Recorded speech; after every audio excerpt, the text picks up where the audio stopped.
Begin and say a special welcome. Here we are broadcasting live.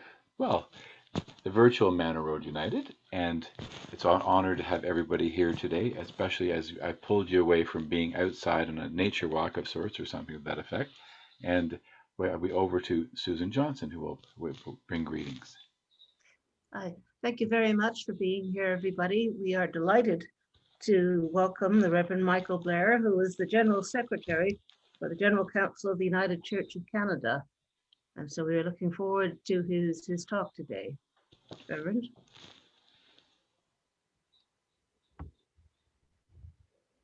So good afternoon, folks, and it's good to be with you. Appreciate the invitation and the opportunity to share a little bit. I think the topic that I was given was Black Lives Still Matter 50 years later. And I recognize that within the theme of the topic, there is a nod to the US experience of the civil rights movement. And so what I want to do is just to talk a little bit about a Canadian kind of context and talk about the importance of Black Lives Matter, and then we can have some conversation together. So I think one of the things I want to say to start is this, that we don't know the history of the Black communities in Canada in the same way in which we know the story in the US. And that in many ways, the US story has captured our imagination. We know the names of people in the US story more than we know the names of people in the Canadian story. So for example, I think many of us knew who Rosa Parks was. Few of us knew who Viola Desmond was. Right? And in fact, it's within the last few years in particular with the publishing of the new $10 note that there's even been a consciousness of who Viola Desmond is. And that's a bit of the extent in the fact that we don't know the Canadian stories. So even when it comes to Black History Month, most of what we talk about is the American story. And for us as Canadians, one of the challenges for us as Canadians is that we tend to pride ourselves that we aren't as bad as the US was. And so we know the story of the enslavement of people of African descent in the US. We don't know the stories of the enslavement of people of African descent in the Canadian context. In fact, most of us don't even know that slavery existed in Canada. A friend of mine from Dalhousie University did a series on CBC, I think it was last year or a couple of years ago, and she had former Prime Minister Paul Martin on the program, and Martin didn't know that the slavery existed in Canada. And again, because we don't have that knowledge of the reality of the enslavement of African peoples in the Canadian context, we tend not to know the stories of Canadian Blacks, and therefore tend to look to the US. So this notion of even thinking about Black Lives Matter 50 years later is a story, a US story, not a Canadian story. So one of the things I want to do is just to kind of context a little bit of the Canadian story for us, and to help us to think a little bit about the reality of Canada, particularly because I don't think in Canada we experienced a traumatic experience like the civil rights movement, right? So it's important for us then to kind of, within the context of Canada, ask the question, does Black lives still matter? If that is helpful. And that's how I want to kind of reframe our conversation today. So we need to begin to sort of think about the Black communities, and hear me carefully in that I'm using communities rather than community, right? So when we talk about, and it's true for any group, we tend to think everybody is the same, and we talk about community rather than community. So we need to begin to think about communities. So when you think of the Black communities in Canada, we need to think about both immigration and history. So there is a Black community that come out of the enslavement of African peoples in Canada, in the Canadian context. And that's one community. The stories of those people, for the most part, in some ways, have gotten lost in the Canadian reality, those folks that existed. Another major component of the Black communities in Canada are folks who came up from the US as part of the Loyalist movement. So in Nova Scotia, in Alberta, in BC, there is a group of people who trace their histories back to the Loyalists who had to leave the States after the war in the States. And those people tend to bring with them a US slant because they're folks whose lived experience had been out of the slavery experience in the US. And so most of the folks in Nova Scotia, for example, have their history in the Loyalists coming up from the US. There's another generation of folks. So John, could you put us back into gallery view for a minute?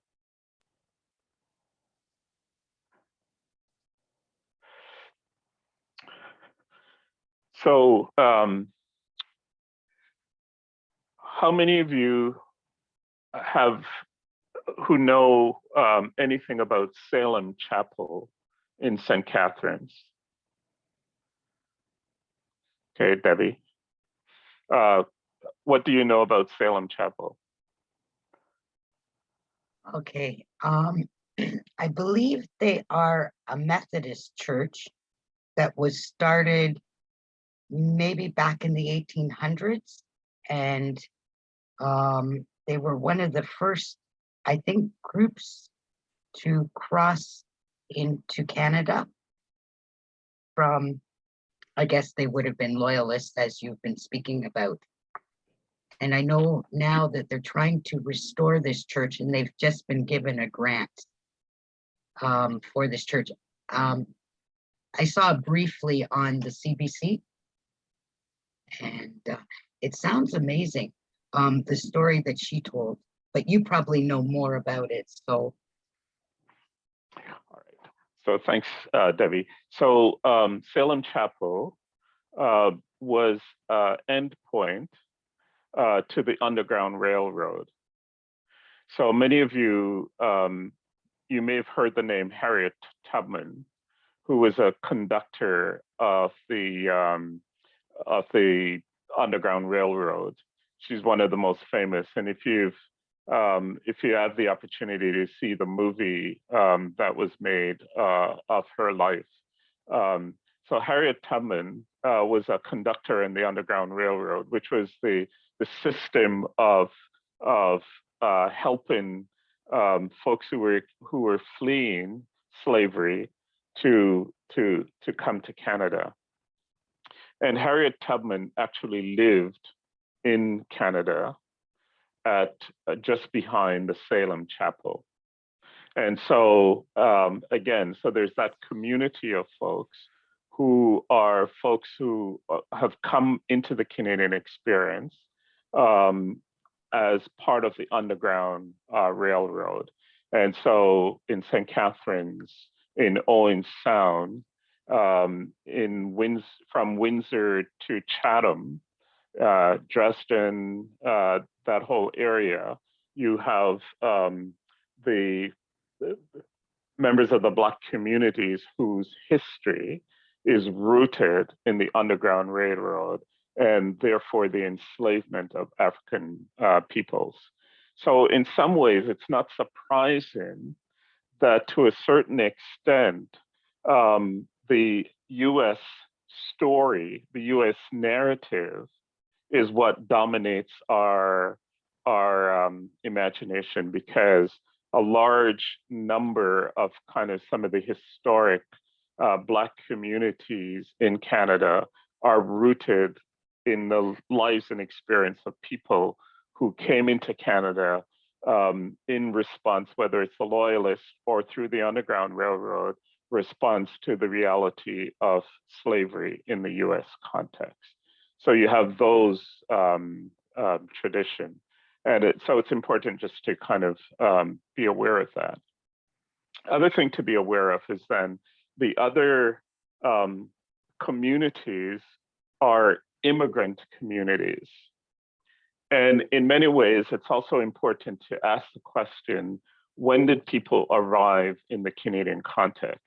So for instance, there was an exodus of people from the Caribbean. And again, these would be folks who were part of the history of the transatlantic slave trade, but had been part of communities that were British Empire. So in the late 50s, there was a mass exodus from the Caribbean to the UK, right? And if you've been following the news in the last couple of years, these are people called the Windrush generation. And if you've been following news out of the UK, you realize that the UK, these folks came into the UK thinking that they were British citizens, and now Britain wants to get rid of them. And so you had that exodus of people from the Caribbean to the UK. In the 60s, in the mid 60s, many of those folks who left the Caribbean and went to the UK came to Canada via the UK. And they came to Canada because they were nurses predominantly, as well as people with construction trade. So they came in the 60s. Then there was another massive wave of people from the Caribbean in the 70s, as was in the 80s, 90s. So you have a kind of generation of folks from the Caribbean, Black folks from the Caribbean, coming into the Canadian context and as immigrants. And again, the experience of being immigrants kind of influences and shapes how we engage, how Black folks engage in this. Then you have folks who have come in from the African continent. And then you have folks who have immigrated from the US post-slave experience, who have immigrated. So the Black communities in Canada is very diverse. And their diversity means that they have multiple stories about who they are, and which is very unlike the States. So in the States, if you look like me, you are described as African American, right? But so even if you're a Caribbean person in the US, your identity around your Caribbeanness gets subsumed in this notion that you are African American. So there's this kind of monolithic kind of story about African Americans who traces their visual memory, visceral memory on the enslavement of people of African descent and all the implication that that has meant in the US that led to the civil rights movement and the ongoing movement for Black liberation in the US. In Canada, we have multiple stories. We come from different places and we don't have an overarching narrative that pulls us together. So although those of us from the Caribbean and folks who come in from the US and folks who've come in from the UK may carry a memory of being people of African descent, our siblings from the African continent don't carry that identity, And so there's quite a distinction among us about which narrative. So there's no common narrative. And I think part of that lack of common narrative then invites us to always wanting to make the US story the common story when it's not true. So I think just important for us to kind of just be aware of that dynamic in our context when it comes to Canada. So that's one layer. The other layer, I would say, and partly because most of us are connected to church, I want to just kind of highlight a little bit around church experience. In the US, and again, here is our challenge in the Canadian context. In the US, there is a strong Black church tradition. And in fact, the political prophetic leadership within the context of the US is rooted in the church, right? So Martin Luther King Jr. is rooted in the Baptist tradition where he comes from, in the church. Malcolm X was influenced by the church, right? Barack Obama was rooted in the United Church of Christ in the US. So the church plays a significant role in the lives of people of African descent in the US, and it shaped their imagination. So the language, even their social engagement, is rooted in the biblical story. So the story of Exodus, of liberation and deliverance is part of that experience, right? And that common kind of experience of transatlantic slavery kind of captures that. In Canada, there is no solid kind of Black church tradition the way you find it in the US.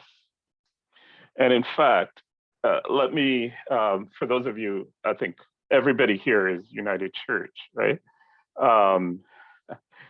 So let me ask you a question. I'll ask a question and pause and have you kind of respond to it. Why is it that in almost 100 years of ministry of the United Church of Canada, there is only one Black congregation? John. I did a paper on this in 2007 because I was doing a doctorate of Chicago, because they asked that question, the same one that you asked, in Chicago. And it was related to my looking at the art, and it was on African Canadian Canadian Methodism. And I guess what I did discover is there were BME churches and AME churches, and there was actually a Black Baptist church, and there was several other. But I guess what emerged from one key parts of the lost part is the word Black loyalist, which we don't even know and we don't learn. And it took a lot of digging to find that out. And the fact that in Toronto, there was a very successful African Canadian community west side of Spadina, which is again lost. And then, so my theory, it wasn't clear in that history, was that when the Emancipation Proclamation came about, one, a lot of people might have gone back to the southern states to help their brothers and sisters and cousins. Two, though it wasn't clear, I have a strong feeling that they didn't want to join the Canadian Methodist Church or the Canadian Presbyterian Church or any of those because they would have been swallowed up by it. That's it's not clear, but that's just a theory I have from some of the writings. But good point, good because even the BME Church that was down, if I'm not mistaken, on in the St Andrews in the ward, there was one there, and I think they found a plaque of one down by the St. Lawrence Market as well. So there might have been one down there too. Yeah. So enough of me. Sorry. Yeah. Okay. Any other, why is it that in the United Church there's only one Black United Church congregation? Okay, well, a lot of our congregation are Black. Okay, it goes with our community. So in the Downsview area, so as being worship, I tend to focus on our Black community and trying to gain new membership into our church.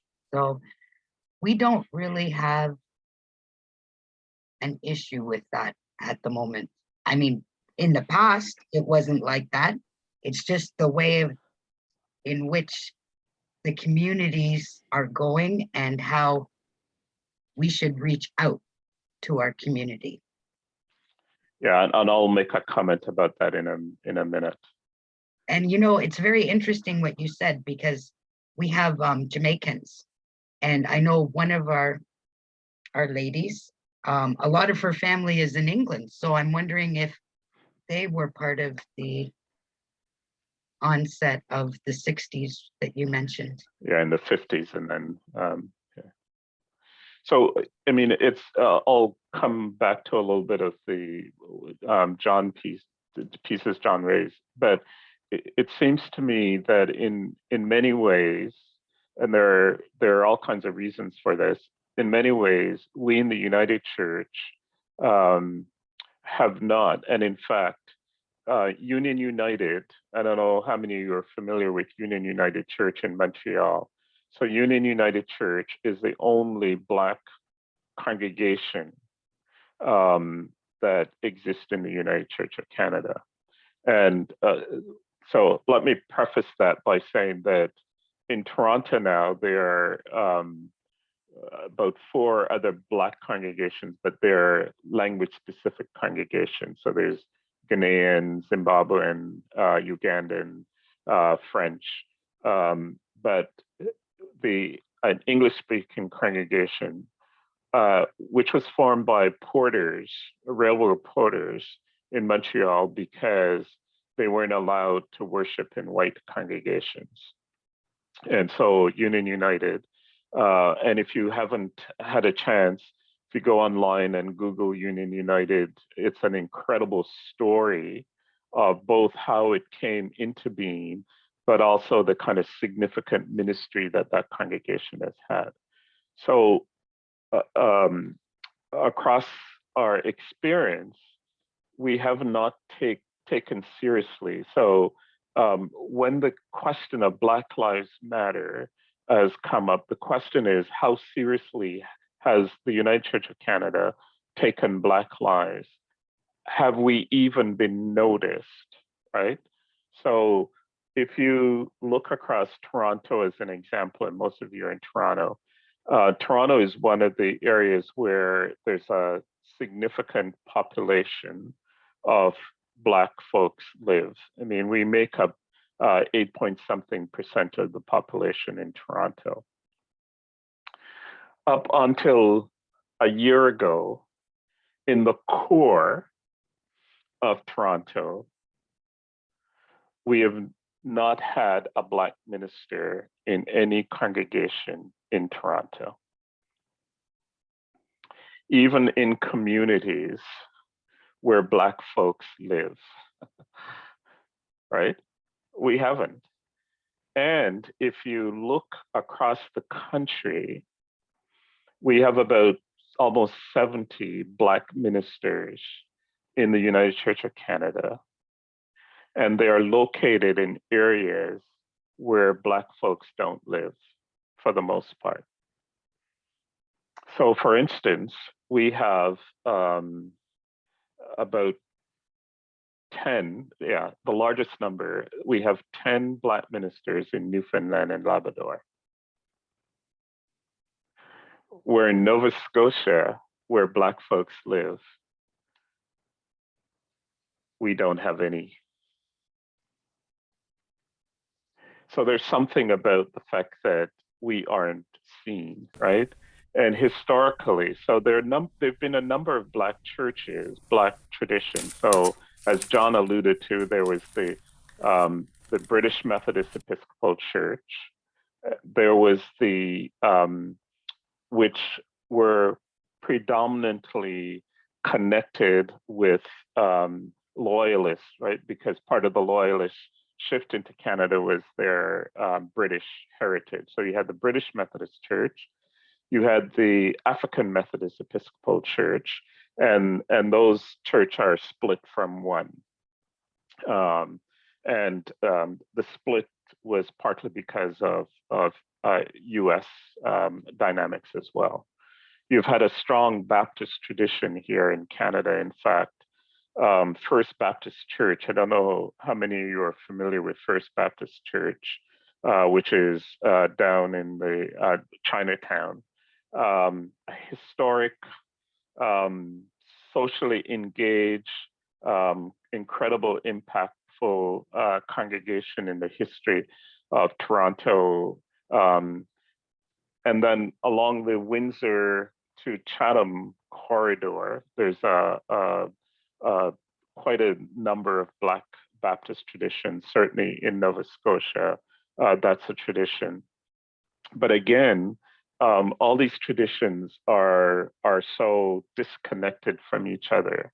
So there's not this sense, as you find, one of the things I've been arguing for quite a while is that we need to re-explore Black church tradition in the Canadian context, because in some ways, the Black prophetic voice is missing from the dynamics of any social conversation.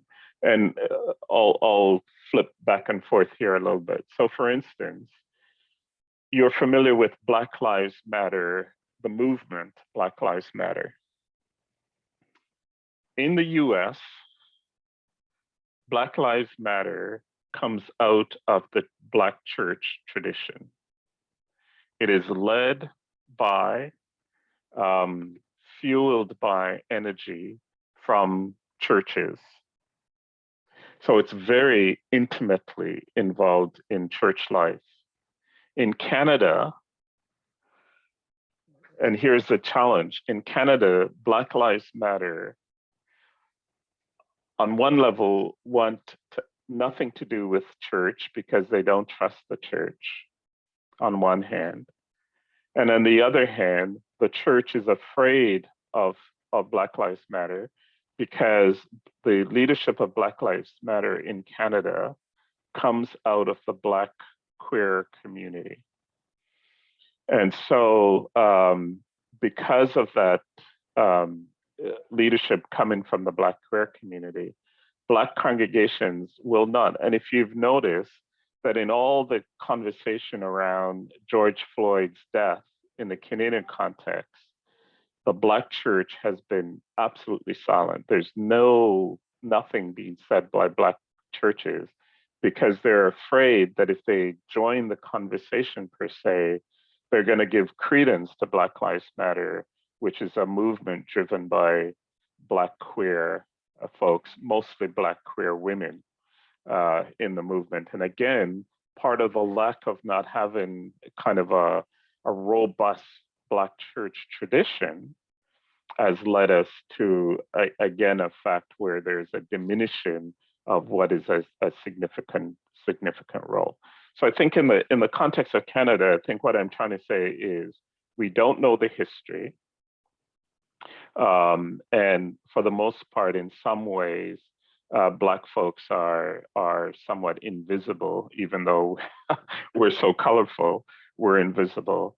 And folks kind of think, well, we're all right. We don't have it as bad as people in the States, so there's not an issue. And at the same time, we don't have a strong Black church tradition. And when you look in the, just to play with that a little bit, and then I'll move to another theme. So the United Church has one Black congregation, about 70 Black ministers, not many of whom are not in communities where there are Black folks. So you kind of say, what gives? Does the United Church really is concerned about Black folks, right? So in a way, if we're concerned about Black folks, we would make sure that there are Black ministers in Black communities because representation matters, right? I mean, my experience in the United Church is this today is what my common experience is that I show up and there's nobody that looks like me. No matter where I am, I can be in Toronto, in a congregation in Toronto, and there's nobody that looks like me, which is no different than if I'm in some other community, right? And you kind of ask yourself, do we really matter when the church isn't attentive to who we are? Presbyterian Church of Canada has 2 Black ministers, right? And you ask yourself what gives. The Anglicans are lucky because the Anglicans, there are a lot of Caribbean Anglicans, and when they come here, they join the Anglican Church. And there's quite a few Black priests in the Anglican Church, even in the Toronto Diocese. And most of the Black priests who are here in Toronto are serving predominantly Black Anglican churches, right? So there's a sense in which the connection. So lack of history, I think lack of church. I think the other thing about Black lives within the context of Canada is that we suffer in silence.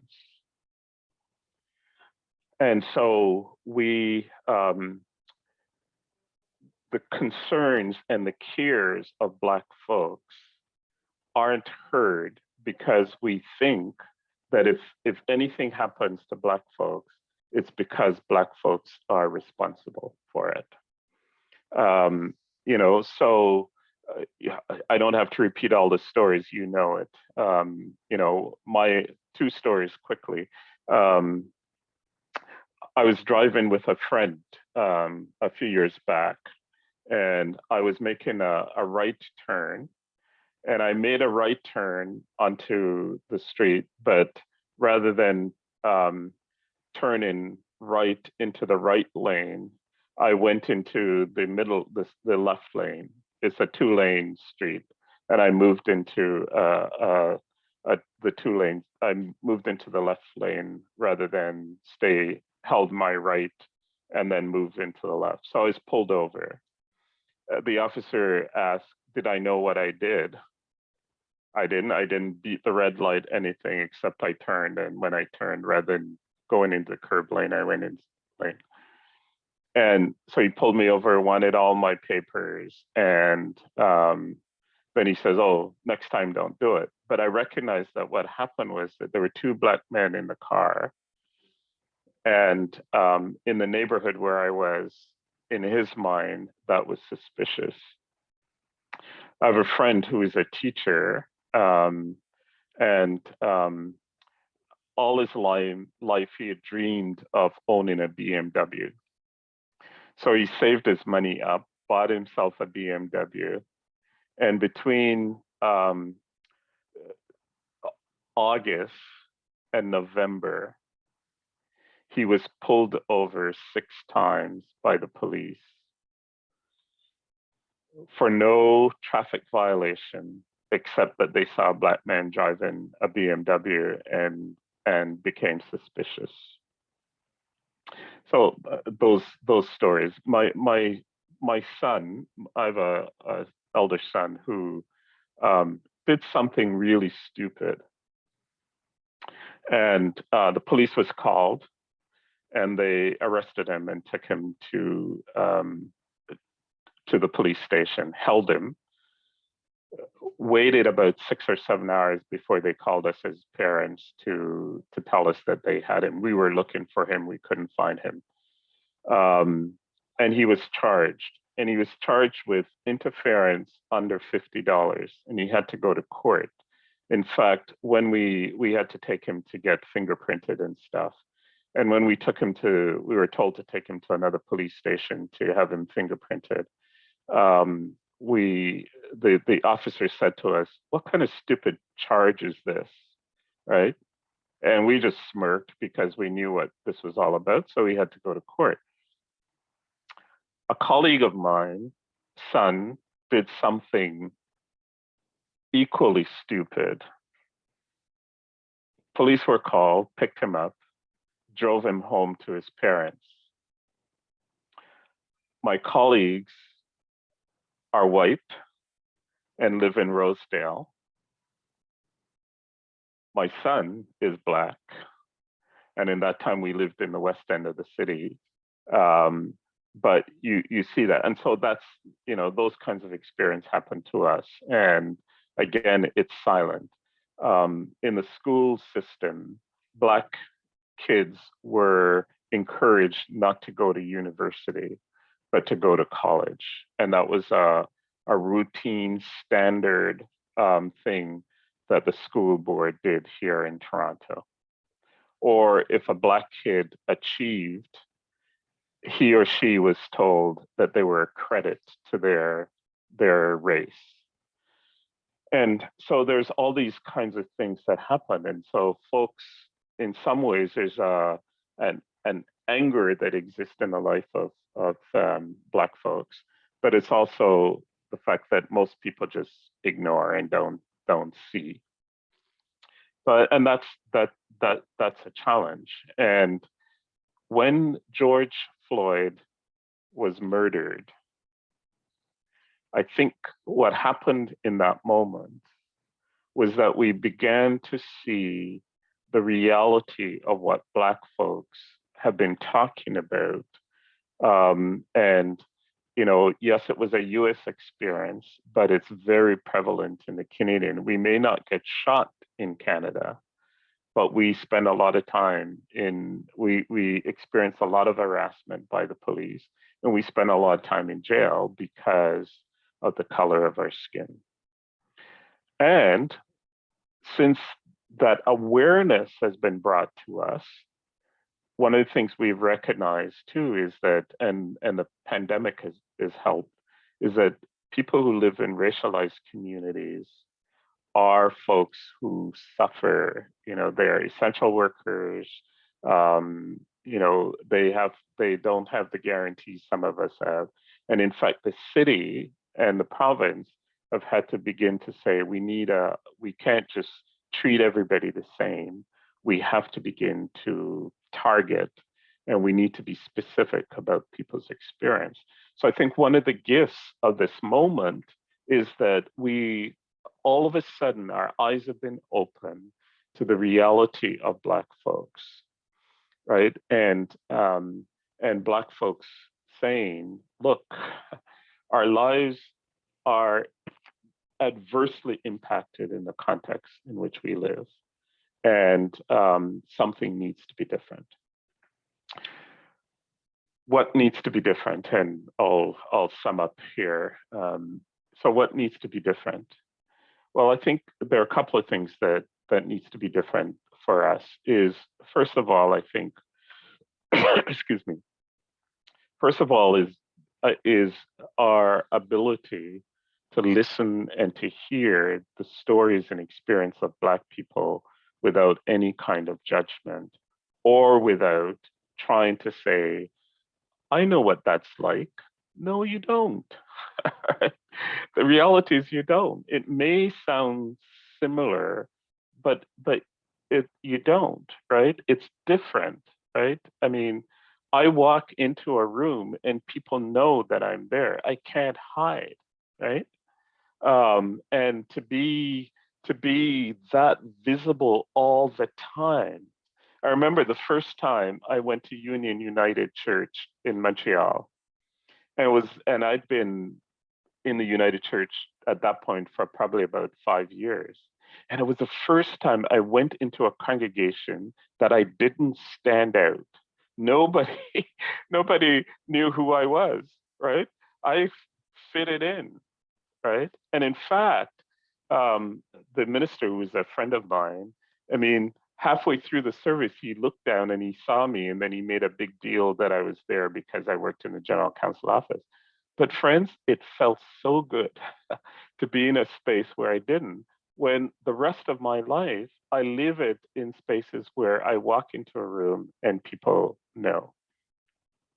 It also recognizes that it's also about recognizing the fact that we have something to contribute and you can't see us.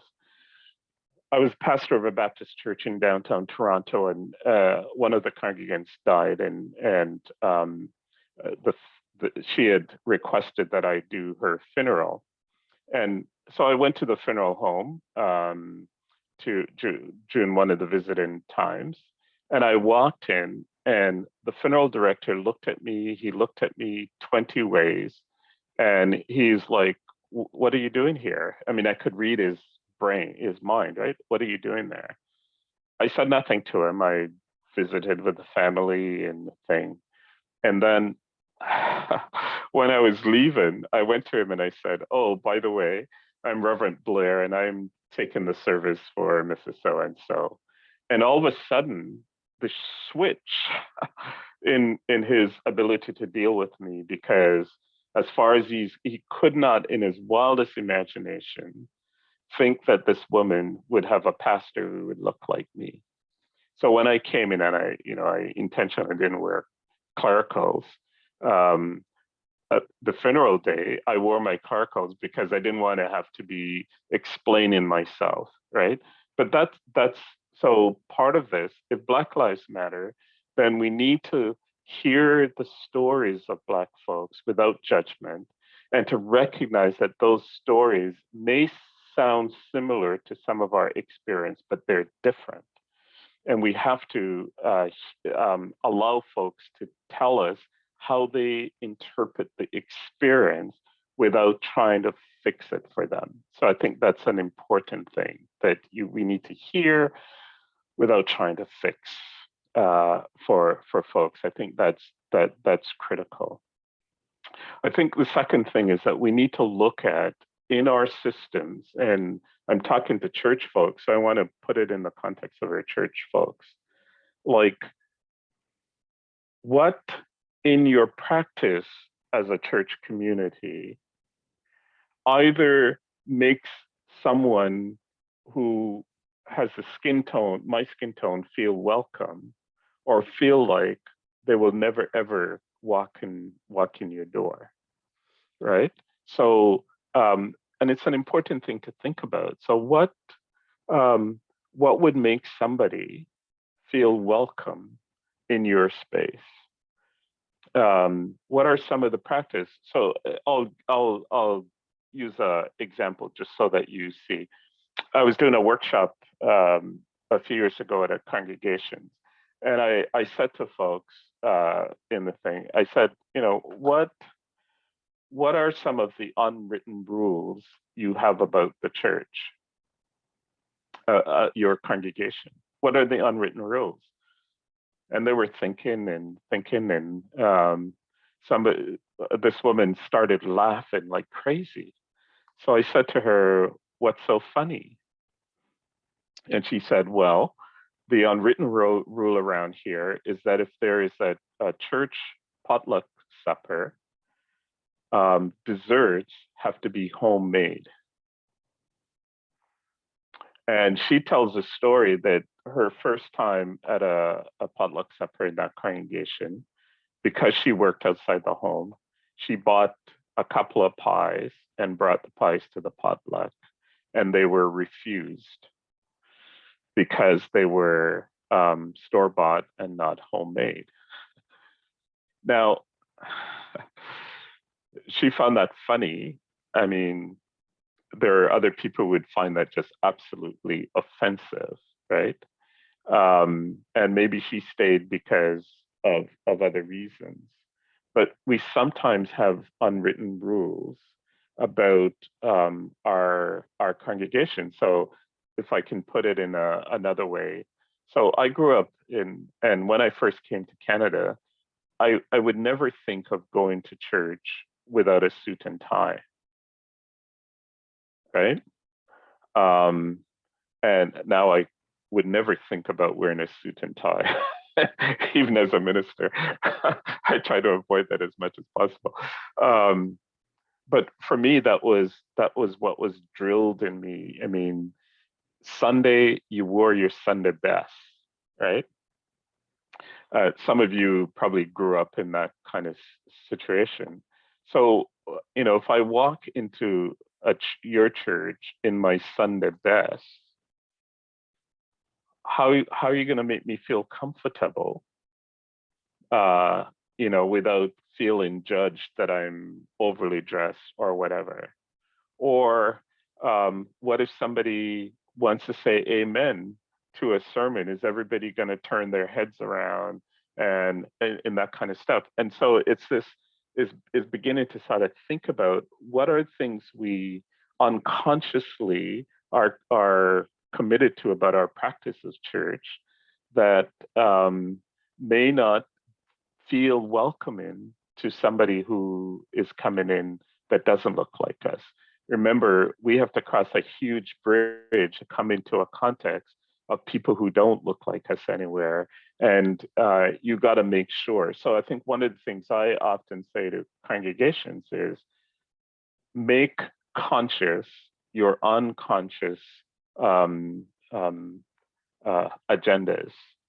because only as you make them conscious that you begin to understand how you may be more welcoming to people who look like us. And I'll stop here and then open it to conversation. I think the other thing I need to say, if Black Lives Matter, then we need to be building relationships. We need to be committed to building relationships with Black communities. Don't assume that we know what these communities are about or what they like.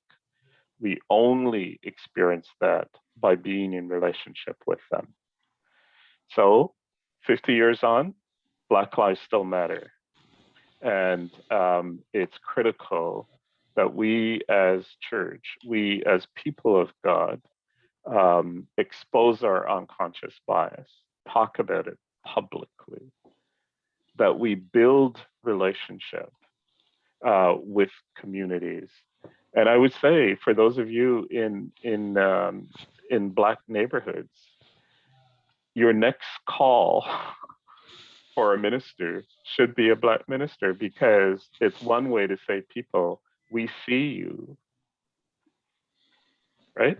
It's one way to say to people, we see you. And if you're in a Black community and there's no ministerial leadership, then what we say to those Black communities is that we don't see you.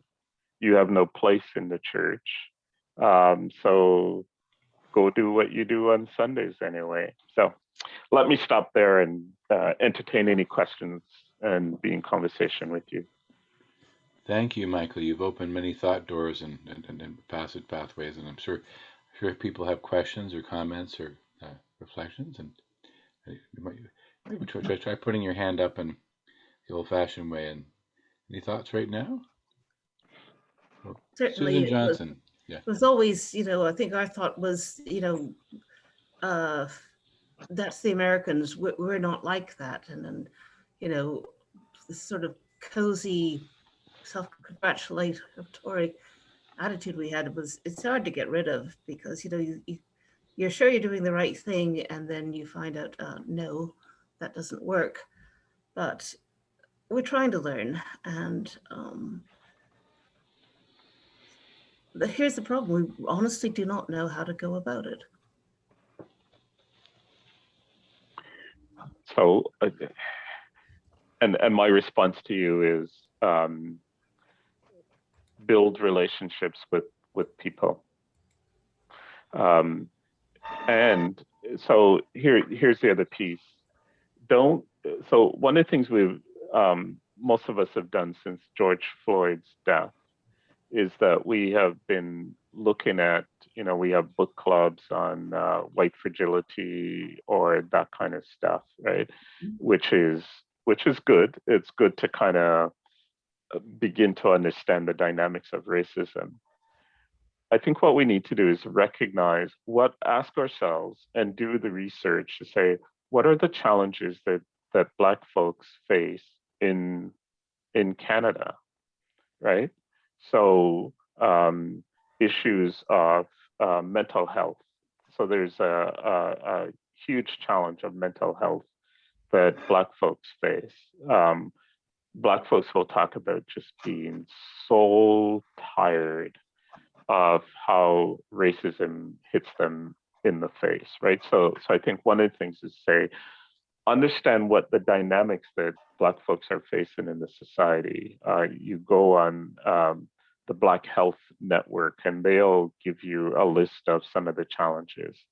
The fact that 98% of hate crimes in the city of Toronto are racial.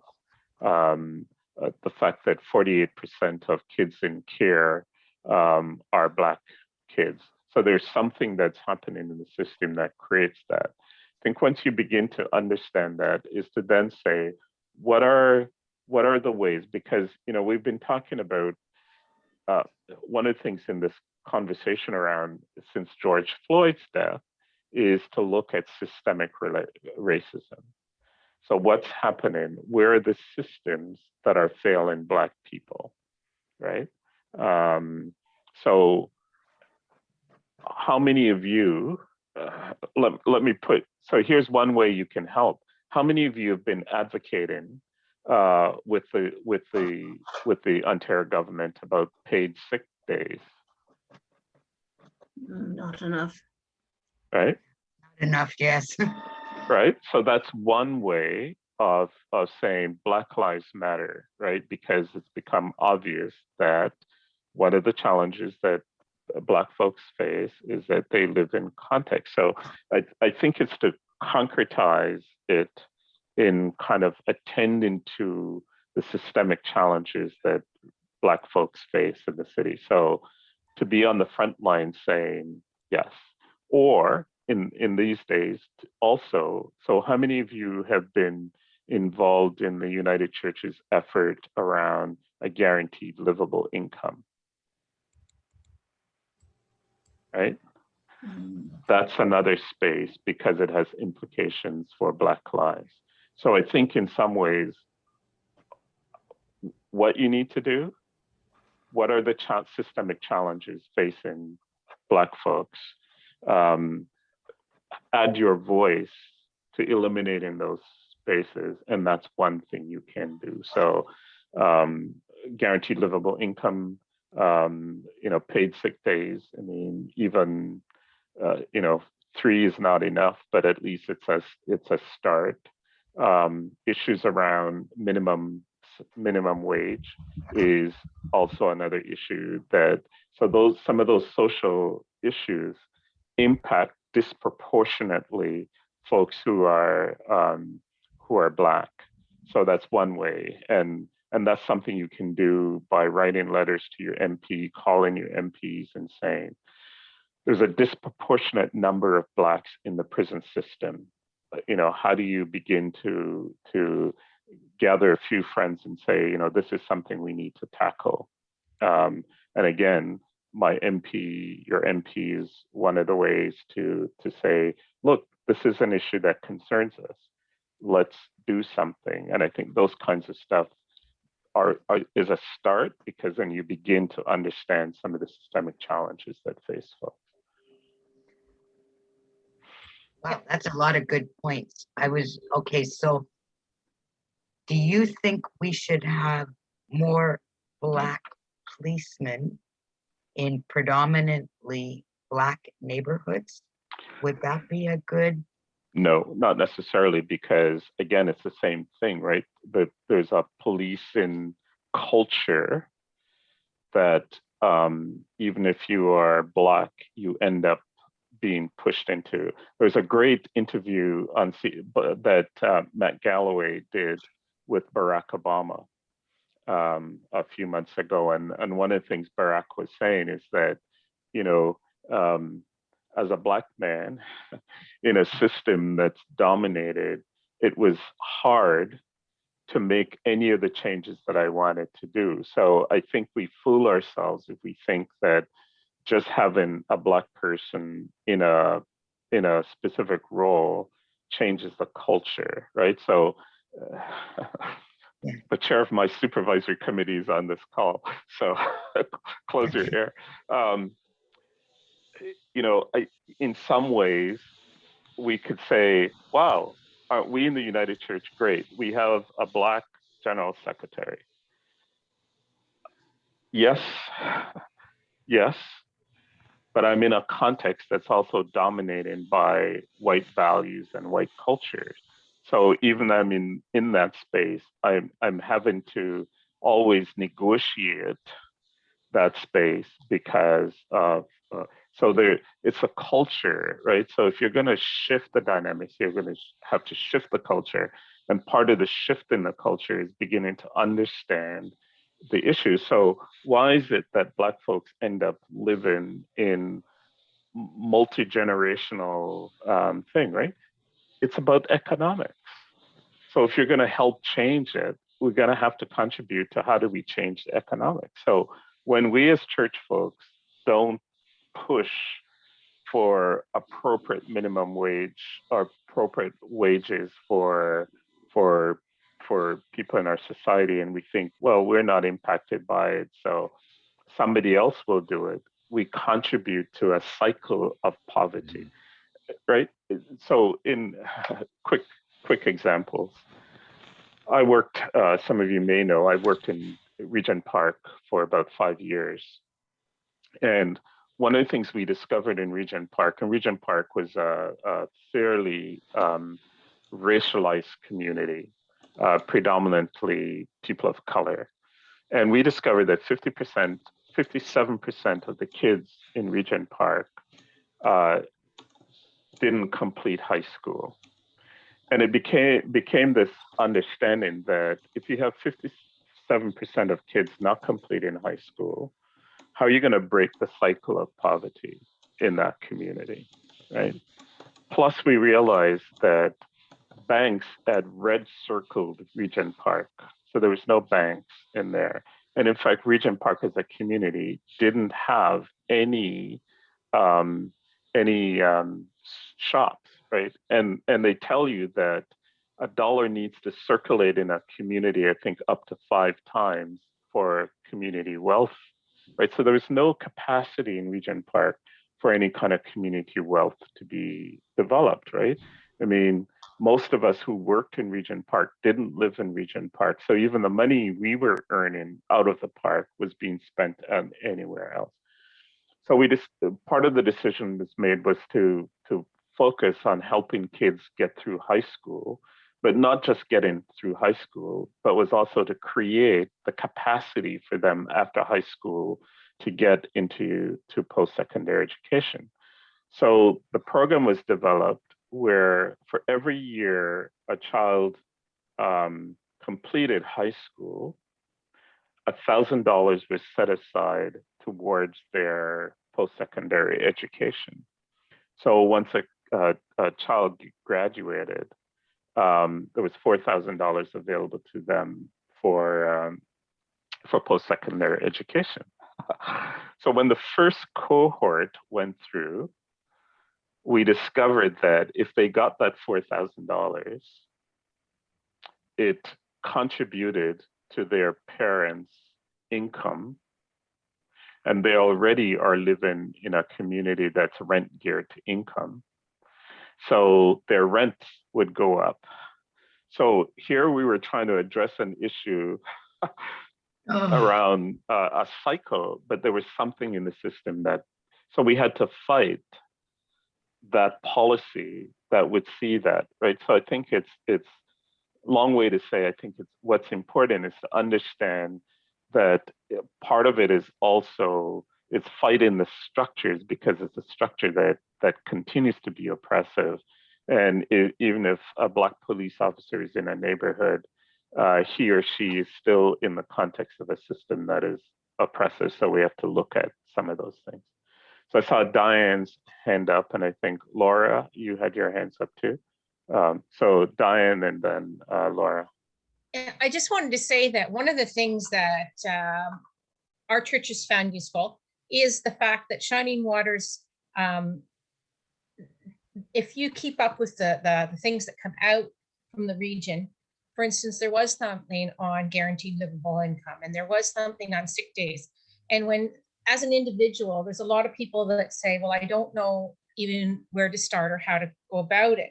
But when we had that information where we could click on a place and it would take us to a letter or a place that we could sign a petition or whatever.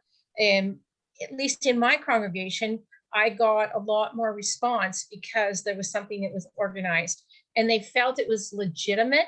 Now we have a high seniors population who are becoming a little more computer literate in these days, but a lot of them are very hesitant to, to click on anything.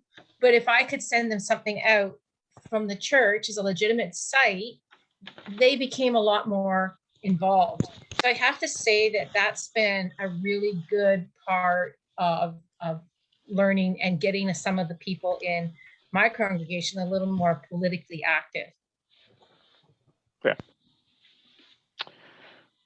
And that's, I mean, in some ways, there's a lot of resources on the United Church of Canada website that every time there's an issue that we want to tackle, resources go up there. And so it's, again, I think just reminder that it's some of the social challenges that requires your energy to make a difference for Black lives.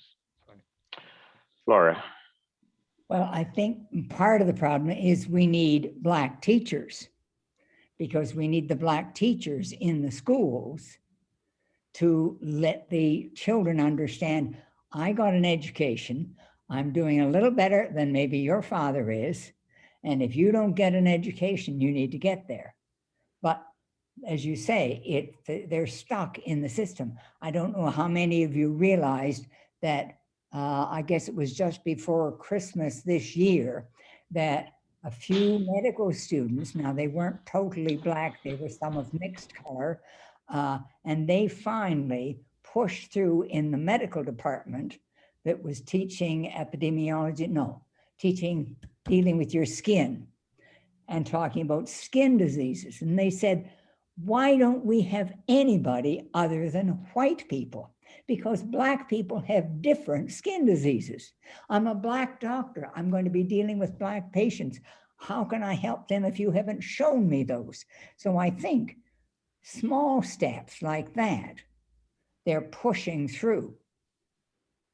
But it goes back to, how do we start this ball rolling to get Black teachers in the schools?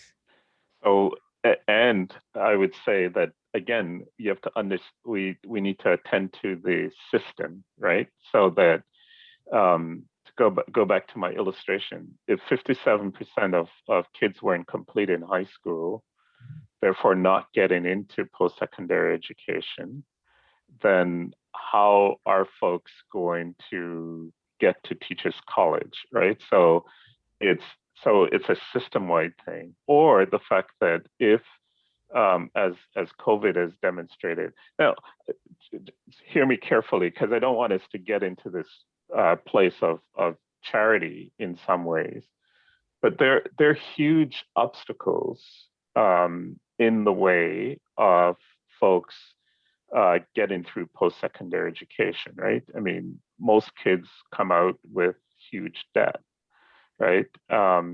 Black kids who manage it come out with debt, and they end up in jobs that are lower paying than their white counterparts. So, the cycle continues. So are there ways? So for instance, um, scholarships. Maybe one of the things a church community could do is come up with some funds um, to offer a scholarships to kids in the high school in your neighborhood for post-secondary education. You designate it for a kid of color and let the school determine who that is. But it's a help to get into change in the thing, right? And the other question is, so for instance, I want to ground it in the church because I want you to think in terms of the church as well. So we have, as I said, we have about 70 ministers, Black ministers in the United Church of Canada. Most of those ministers aren't cradled or United Church folks. They're folks who have come into the United Church already ordained from overseas. So the United Church is not producing ministers. They're not Black folks coming out of United Church congregations. Now, for instance, there's somebody here. Debbie, are you from Downsview? Yeah. Diane, are you Downsview as well? No. Okay. Sorry, I'm Emmanuel in Brampton. You're in Brampton. Yeah. So, for instance, you think of Downsview, who has been on the edge of Jane Finch community for forever.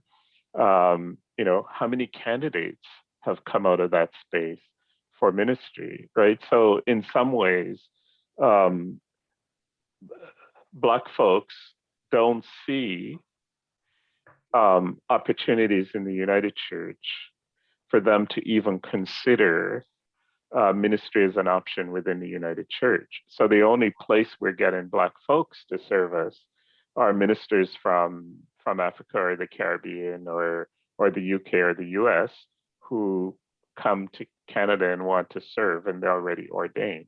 So there's a systemic thing. There's obstacles. So one, they're not seeing themselves, and two, maybe the folks who do see themselves can afford it, and so they don't want to be in any further debt beyond their high school.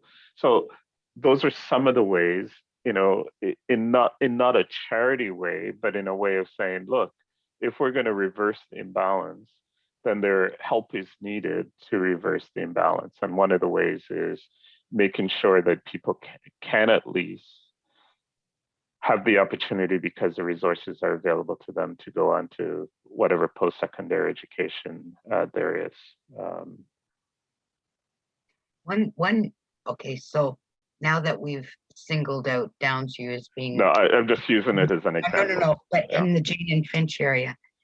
Okay, so we're predominantly multicultural, I'm going to say. So we have a good ratio of Asian people and Black people. Okay, and the whites are the minority. So, I mean, the Asian community also has their difficulties as well. Yeah. So we as Downsview United cannot just focus on our Black community. We have to open it up to all communities. And I think, so I don't know how you would suggest, although when I'm reaching out to people, I tend to reach out to the Black people more, because we need to encourage our Black community and get them involved. And that's true. And I think in our context in the United Church, the reality is that racialized folks don't, right? So, I've used the Black community. I could use the Korean community, say, a huge percentage, I don't just have the percentage, of our Korean ministers come directly from Korea, right? So in Our a minister way, does. yeah. So in a way, we're not growing where racialized folks are concerned. They're not seeing a place for themselves in the life of the church, and it's so that's just my point. Blacks I talk about because this is the conversation, but again, it's how do folks find a place, and what are we doing to enable folks to say this is a place for you to consider ministry leadership in that way. So No, we would have no qualms about hiring a Black minister if there was one available. But in the end, it was a Korean minister, and she's beautiful. So Is there any other questions from people? So, the main question I have of myself is, I do recall Basil Coward was at College Street for about 2 years, and Lydia was also on staff, I recall, at Bloor Street United. But again, rare exceptions to your point in the downtown. Do you think part of it is about our own faith formation in the congregational level? I mean, I would say. I had I fortunate I came from an evangelical United Church that had a very strong. The Bible was not a foreign concept in our church, and praying extemporaneously. But I'm just, when you think of how we even nurture the sense of call, do you think if maybe we nurture that, our own faith formation, that might help some of it? I'm just throwing it out there as a what if. Yeah. yes, and I would also say, I need to be careful. So this is Michael Blair and not the General Secretary speaking.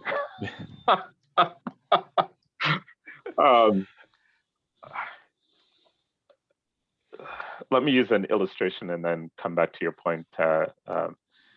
We have one of our historic partners is the United Church of Jamaica and Cayman Islands. That's a partner. We have long history of working together, both in the Caribbean and when folks come from those congregations in Jamaica, they are told by their ministers that the United Church of Canada is where they should go because of the connection. So they're told United Church of Canada is where they ought to go. Most of them come, they visit us.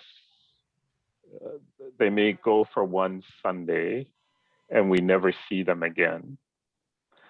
But they are in the Baptist church, or they're in the Pentecostal church, or they're in some other kind of church constituency. Two things that impacts their inability to stay with us. Now, there's a generation, people like Lynella, John, Joseph, who, stayed for a bunch of a whole other reasons.